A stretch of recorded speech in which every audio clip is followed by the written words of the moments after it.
তো আসসালামু আলাইকুম সবাইকে। আমি আর ভাই মাসুব ভাই কমে সব সময়ের মতো আজকে অবসর সময়, সেই কারণে আমরা দুইজন আমরা যে জায়গায় থাকি আসিসি সান্তা মারিয়া। এটা খুবই সুন্দর একটা টুরিস্টিক পয়েন্ট। সো উপরে আমরা ঘুরতে যাব, তো আপনার সাথে থাকেন, দেখতে পারবেন যে কি সুন্দর এই জায়গাটা, যে জায়গাটায় আমি থাকি। আম্মু দেখতে চাইছিল, তো এই কারণে ভিডিওটা বানানো। আম্মু দেখবে যে কি কোন জায়গায় আমি থাকি।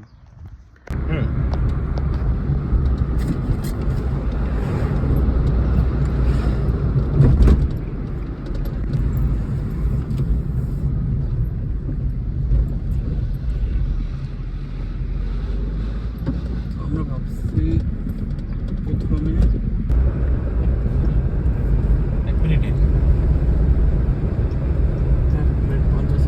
অলিভ বাগান, পাশে অলিভ বাগান।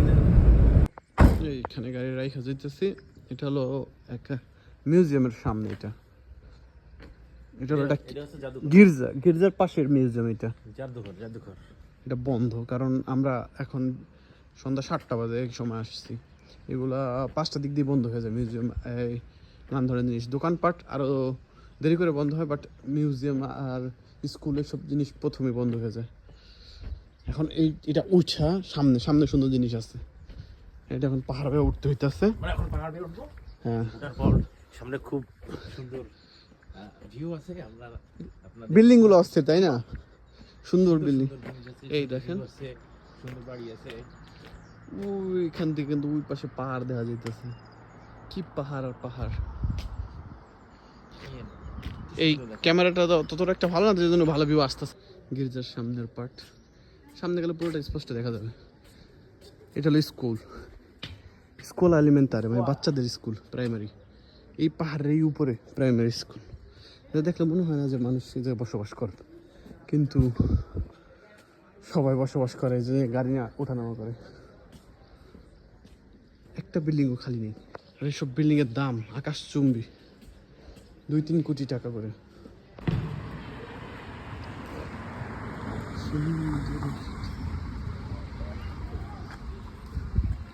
এখানে মানুষ এসে বসে, এই জায়গার ছবিটা তোলে আর আড্ডা দেয় পোলাপানরা। বেশিরভাগ এখানকার স্থায়ী মানুষ কম থাকে এই জায়গায়, টুরিস্ট।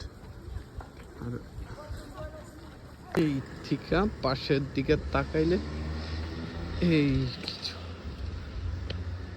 পুরো ভিউ নিচের এই পরিস্থিতি।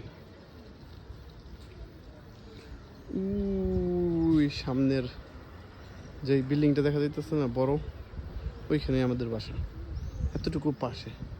কিন্তু হিস্টোরিক্যাল প্লেস, এটা সাংস্কৃতিক কার্যকলাপ, শিল্প, এই দিক দিয়ে অনেক ফেমাস। আসিসি পেরুজার মধ্যে সেকেন্ড প্লেস, যত ফেমাস, টুরিস্টে ভরা। এগুলো বাচ্চাদের খেলার জন্য যে ওই রাউন্ড করে একটু ঘোরা থাকে, সেইগুলো এখন বন্ধ করে রাখছে, পরে খুলবে এগুলো। ঝর্ণা, এরকম ছোট ছোট দোকানের কোনো শেষ সীমানা নাই, যত দূর যাইবে।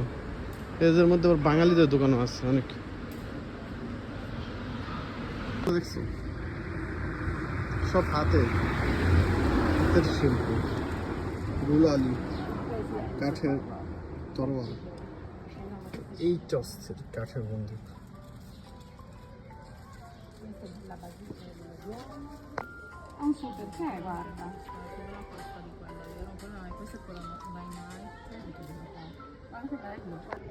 এই জায়গায় রেস্টুরেন্ট, বাইরে বসার জন্য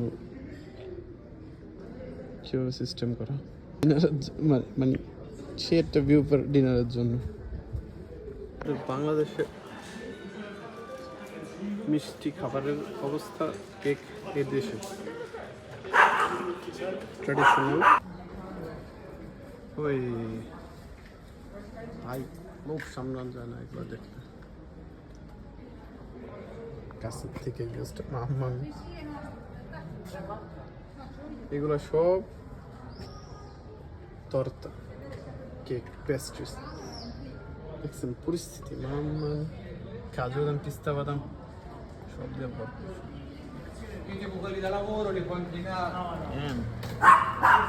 আগুন আগুন কানেল অনেক ফেমাস এই জায়গা চিজ কেক এরা অন্য লেভেলে লেগে গেছে গ্লাস করে লক কইরা আর কি একটা বোতলের ডেকোরেশন দেখছো মামিয়া অলিভ অয়েল কিনতে হবে না পেরোজার এই শহরের এই জায়গায় সব জায়গায় এরকম সুন্দর দর্শনীয় ঝর্ণা থাকে প্রায় সব জায়গায়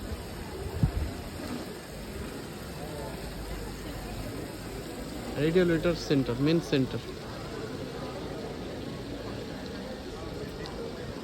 যা এদেশে চ্যান্ত্র বলে যার মেন পয়েন্ট সবাই সেই জায়গায় বসে সেই জায়গাটাকে চ্যান্ত্র বলে ইতালিয়ান ভাষা পিয়াৎসাও বলে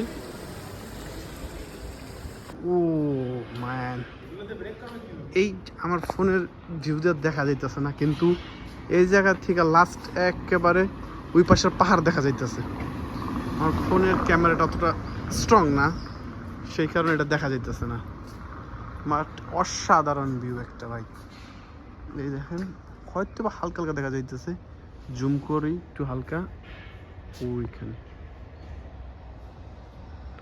প্রাকৃতিক আর অনেক কিছু উপহার দিতে পারে ভাই এটা পরিষ্কার পরিচ্ছন্নতার এমন লেভেলে নিচে এই জায়গাটা একটু কম তবুও দেখবেন রাস্তাঘাট কিন্তু সেই লেভেলে পরিষ্কার প্লাস যখন ওদের ময়লা ভরপুর হয়ে যাবে সব জায়গায় এভাবে প্যাকেট করে সাইড করে রাখবে সন্ধ্যা অথবা রাতে এই ক্লিনার যারা আছে সরকারি তারাই সেগুলো নিয়ে যাবে আর ওরা মেন্টালিভাবে এত স্ট্রং যে ওরা সব সময় যথেষ্ট পরিমাণ ঘর বাড়ি এলাকা যে কোনো জায়গায় পরিষ্কার করে রাখার খুবই চেষ্টা করে আর ওদের বাসায় ঢুকলে মনে হবে কি নতুন বাসা বানায় রাখছে প্রতিদিন সেম অবস্থা ওরা পরিষ্কার পরিচ্ছন্নতার দিকে খুব ফোকাস এটা হলো মেন গির্জা এই যে পিছে যেটা গির্জা আছে না এটা হলো এটার মেন গির্জা ওকে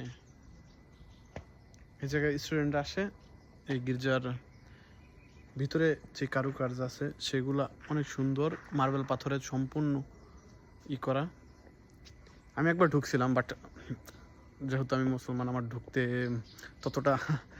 ততটা ভাল লাগে নাই সেই কারণে আমি বের হয়ে গেছি জলদি তবে অনেক সুন্দর সুন্দর খুবই সুন্দর ওই গির্জাটার ভিতরে নিচ থেকে যাবেন আপনি গেলেই যাইতে পারেন সমস্যা নাই চলেন নিচের দিকে একটু হালকা হাঁটা দিয়ে আসি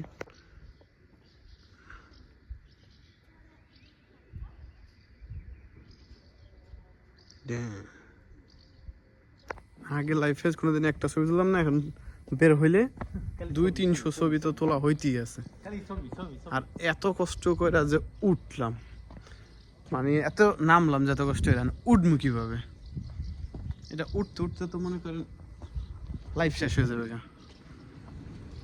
দাদা গোলাপি বিড়াল গোলাপি বিড়াল উপরে সব দা গোলাপি বিড়াল তো আজকের জন্য এতটুকুই আমরা দুজন হাঁটতে হাঁটতে ক্লান্ত শ্বাস ছাড়তে পারতেছি না ওই নিচের থেকে উপরে উঠতে যায় আর একটু অজ্ঞান হয়ে যেতাম সো এইভাবে আমরা বিকালটা কাটাইলাম খুবই সুন্দর ছিল সময়টা আর খুবই ভালো লাগলো সময় কাটে আবার দেখা হবে পরের ভিডিওতে